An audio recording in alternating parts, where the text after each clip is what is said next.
अखंड भारत संकल्प दिवस एवं वंदे मातरम के 150 वर्ष पूर्ण होने के अवसर पर विश्व हिंदू परिषद एवं बजरंग दल पाली की ओर से मंगलवार को रन फॉर वंदे मातरम का आयोजन किया गया। बांगड़ स्कूल बास्केटबॉल मैदान से शुरू हुई दौड़ में बड़ी संख्या में युवा कार्यकर्ताओं एवं नागरिकों ने उत्साह के साथ भाग लिया। कार्यक्रम का शुभारंभ बजरंग दल राष्ट्रीय संयोजक किशन प्रजापत सहित पदाधिकारियों ने भारत माता एवं राम दरबार के समक्ष दीप प्रज्वलित कर किया। इसके बाद सामूहिक वंदे मातरम गीत के साथ दौड़ शुरू हुई। रैली बांगड़ स्कूल मैदान से कलेक्टर चौराहा, Surajpol, Lodha school road, rotary club एवं हिंदू सेवा मंडल होते हुए वापस बांगड़ स्कूल मैदान पहुंचकर संपन्न हुई। इस दौरान युवाओं ने हाथों में तिरंगा व भगवा ध्वज लेकर वंदे मातरम और भारत माता की जय के जयघोष लगाए। मुख्य वक्ता किशन प्रजापत ने वंदे मातरम को राष्ट्रभक्ति, मातृभूमि के सम्मान और राष्ट्रीय एकता का प्रतीक बताते हुए युवाओं से देश की संस्कृति, इतिहास एवं विरासत से जुड़कर राष्ट्र निर्माण में योगदान देने का आह्वान किया। कार्यक्रम के समापन पर नगर अध्यक्ष आनंद स्वरूप गुप्ता ने सभी सहयोगियों एवं उपस्थित युवाओं का आभार जताया। अखंड भारत संकल्प दिवस इस उपलक्ष्य में यहाँ एकत्रित हुए हैं और हर वर्ष कार्यक्रम करते हैं। दूसरा, आज वंदे मातरम जिस गीत को गाकर आजादी के दीवाने भगत सिंह, सुखदेव, राजगुरु, चंद्रशेखर आजाद, सुभाष चंद्र बोस ऐसे अनेक वीर क्रांतिकारियों ने हंसते हंसते अपने जीवन को इस मातृभूमि के लिए लगा दिया, ऐसा वंदे मातरम उनका भी 150 वर्ष हो रहा है। और हम सबको एक विडंबना की बात है कि जिस वंदे मातरम को यानी पूर्ण वंदे मातरम को उन क्रांतिकारियों ने गाया था, कई वर्षों से आजादी के कई वर्षों तक उस पूरे वंदे मातरम को नहीं गाने दिया गया। उसकी मूल भावनाओं को इस देश के नागरिकों से दूर रखा, क्योंकि कुछ लोगों ने कहा इसके अंदर भारत माता के पूजा का भाव है और हम भारत माता की पूजा नहीं करेंगे। ऐसे मुसलमानों के कहने से इस देश के कई नेताओं ने इस वंदे मातरम को काट कर छोटा कर दिया।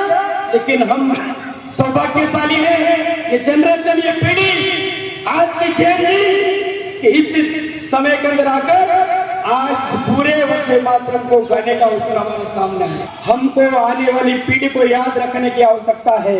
हमको याद रखने की आवश्यकता है कि हमारे दादा से, परदादा से या हमारे किसी पूर्व से हमारे घर की कोई 1 बीघा जमीन थी, उसमें से किसी ने थोड़ी सी हाथ पर जमीन किसी ने ले ली, तो हम उसको कोर्ट तक छोड़ते नहीं है, हम उसको सुप्रीम कोर्ट तक छोड़ते नहीं है, लेकिन हम अपनी जमीन लेकर रहते हैं।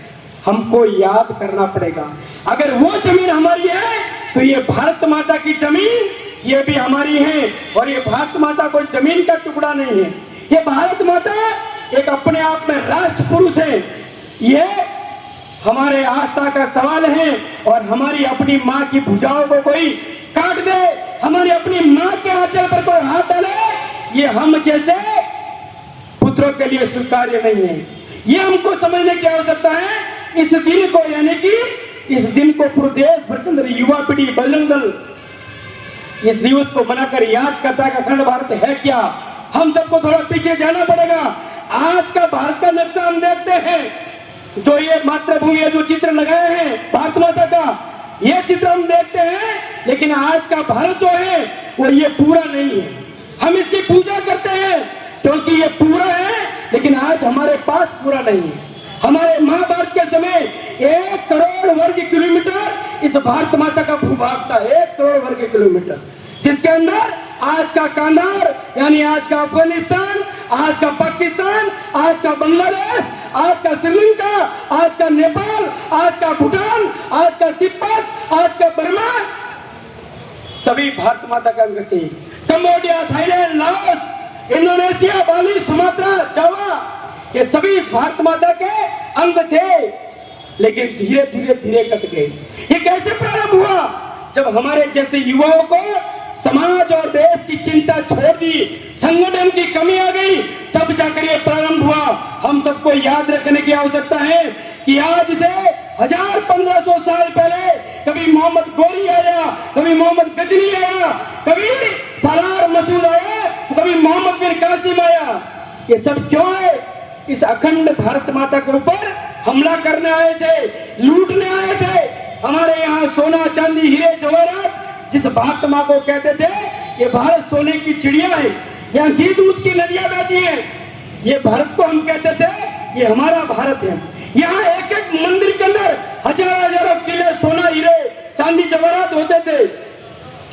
लूटने तभी इस घर में कोई आता है जिस घर के अंदर कुछ होता है। अरबिस्तान से लुटे रहे, कुछ नहीं था वहां पर, लेकिन भारत की ओर लूटने चले।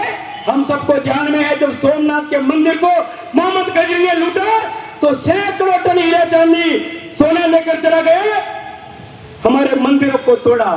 इन्होंने यहाँ आकर लूटने का प्रयास किया, यहाँ पर राज करने का, शासन करने का प्रयास किया।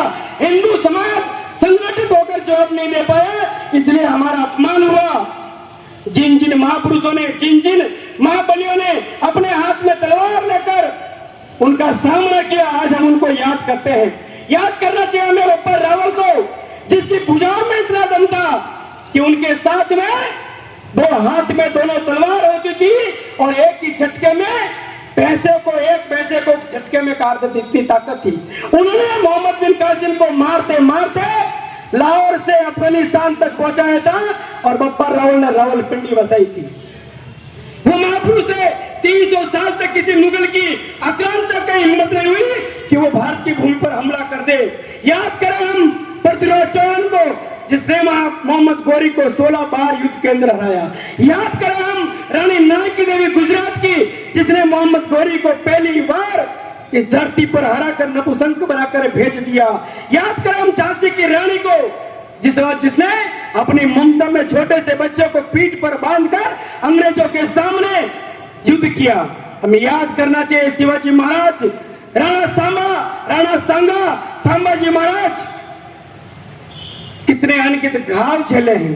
राणा सांगा, जिनके बारे में कहा जाता है एक आंख थी, एक हाथ था और एक पैर था, एक हाथ, एक आंख और एक पैर का अजय योद्धा राणा सांगा था, जिसके सामने अगर कोई मुगल आता तो वो थर्राता था।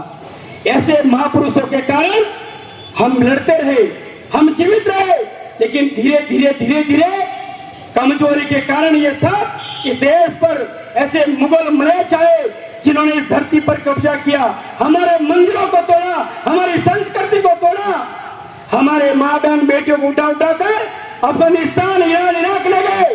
वहां एक चौराहा है दिनारे हिंद, कभी आप सुनना पड़ना, वो चौराहे का नाम दिनारे हिंद इसलिए है क्योंकि उस चौराहे पर हमारी भारत की माँ बहन बेटियों को जो लूट कर ले जा रहे थे, निर्वस्त्र करके उनको 1 दिनार 2 दिनार में नीलाम करते थे, इसलिए उस चौराहे का नाम है दिनारे हिंद।